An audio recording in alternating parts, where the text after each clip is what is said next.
sam opet bosa hodala, kroz hodnike razbijenih ogledala, skupljala krhotine da bih svoju dušu sklopila.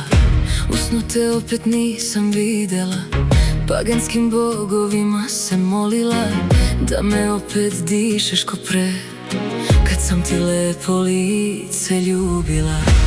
Nudili mi tamni oblaci da bih se mogla vratiti, suze u bisere pretvoriti, novu flašu sudbine načeti. Nudili mi tamni oblaci da bih se mogla vratiti, od belog papira početi svoju novu pesmu pevati. A ja ne bih se vraćala, ni života isekla, svaku tugu sam otplesala, barem jednom bila voljena. A ja ne bih ništa